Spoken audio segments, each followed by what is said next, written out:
দুপুর 1:06 উত্তরার আকাশে উঠছিল বিমান বাহিনীর একটি F7 বিজিআই প্রশিক্ষণ বিমান, কিন্তু মুহূর্তেই নেমে আসে বিভীষিকা। উত্তরার দিয়াবাড়ি এলাকায় অবস্থিত মাইলস্টোন স্কুল অ্যান্ড কলেজের কাছাকাছি বিধ্বস্ত হয় বিমানটি। বিকট শব্দ আর আগুনে মুহূর্তে আতঙ্ক ছড়িয়ে পড়ে পুরো এলাকায়। এই দুর্ঘটনার সংবাদ ছড়িয়ে পড়তেই স্তব্ধ হয়ে যায় পুরো দেশ। দেশের জাতীয় ক্রিকেটারদের মনেও এই ঘটনার দাগ পড়েছে গভীরভাবে। তামিম ইকবাল, মুস্তাফিজুর রহমান থেকে শুরু করে সাবেক ক্যাপ্টেন মাশরাফি বিন মুর্তজা সামাজিক যোগাযোগ মাধ্যমে দিয়েছেন শোকবার্তা।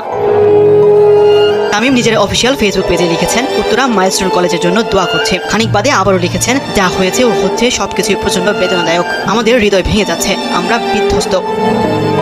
হঠাৎ এই দুর্ঘটনা নাড়া দিয়েছে বাঁহাতি পেসার মুস্তাফিজুর রহমানকেও। নিজের অফিসিয়াল ফেসবুক পেজে মুস্তাফিজ মাইলস্টোন দুর্ঘটনার ভুক্তভোগীদের জন্য দোয়া চেয়েছেন। টি-20 অধিনায়ক লিটন দাস নিজের সামাজিক যোগাযোগ মাধ্যমে হতাহতদের প্রতি সমবেদনা জানিয়েছেন। মাশরাফি বিন মুর্তজা যেন উত্তরার ঘটনায় শোক প্রকাশের ভাষাটুকু হারিয়ে ফেলেছেন। এই কঠিন সময়ে সবাইকে একসঙ্গে প্রার্থনার আহ্বান জানিয়েছেন সাবেক এই অধিনায়ক। এদিকে শোক জানিয়েছেন পাকিস্তানের বাঁহাতি পেসার শাহিন শাহ আফ্রিদিও। নিজের এক্স অ্যাকাউন্টে তিনি হতাহত পরিবারের প্রতি সমবেদনা জানিয়েছেন।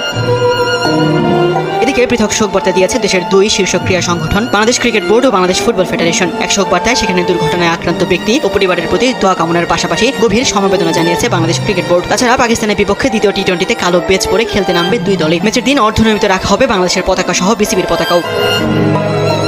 অন্যদিকে বাংলাদেশ ফুটবল ফেডারেশনের সভাপতি তাবিদ আওয়াল নিহত ও আহত পরিবার এবং বাংলাদেশ বিমান বাহিনীর প্রতি গভীর সমবেদনা জানিয়েছেন। এছাড়া শোক জানিয়েছে বাংলাদেশ কাবাডি ফেডারেশনও।